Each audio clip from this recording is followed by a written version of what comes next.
So the Herald, when I was taught the Herald, my own thing, I was taught, I think by John Elk, that it was, you would herald someone in, that you were heralding in new ideas. Okay. But really, it was it was a conglomeration of where you were working with one theme and building on it and circling back and looping in. Doing different scenes or games. Yeah, exactly, for the whole time. And see, I was taught by Crana, who learned from Del Close. So I'm going to say that I learned it better. Exactly, exactly. So it was Del Close who was working. He worked with Crana and he worked at the committee, and so that's a short lineage for sure. Yeah. Of where the improv really. Yeah, exactly. And so one of my other claims to fame is when the new committee happened. I got to perform with them once, so nice. Yeah. Nice. At the boarding house? Yeah. Yeah. And was it that they formed for a certain amount of time, or was it just a one show kind of thing? Or? No, they had guests, so and I got to be a guest, which made me very, very happy. Exactly. That's. I remember back in the day we were both reading Something Wonderful Right Away, which was it's the Bible. It's the Bible. It absolutely is. Until years later, when I saw that Second City doesn't really, I mean, they do improv, but I love pure improv. I guess I repeat characters at some point, but so much of the improv that happened in San Francisco, you know, people are like, this is a bit and that's a bit, and I'm sorry, I like pure improv.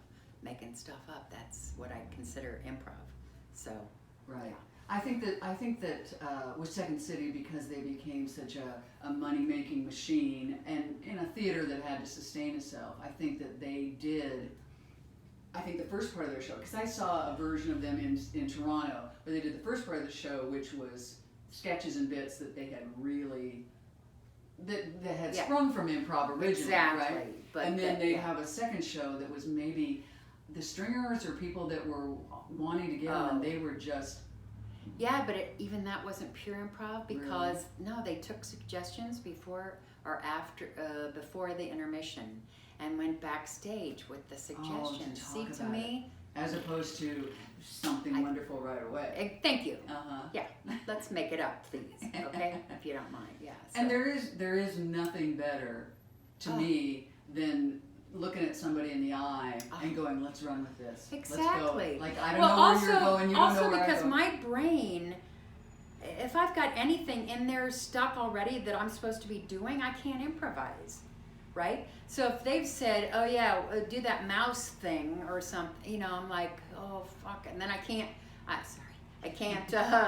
improvise around that, you know. It's so yeah, my brain just isn't wired that way at all. Well, and I think at least maybe how I was taught, but that your brain is pretty funny on its own, and so if you just disengage from all of the processes that are going on in the front, that you're going to come up with something. If you get into that state, it's not like a trance state or anything, but it is an improv state where you're just freewheeling and be here now. Exactly, listening and reacting to what you hear. Yeah, absolutely.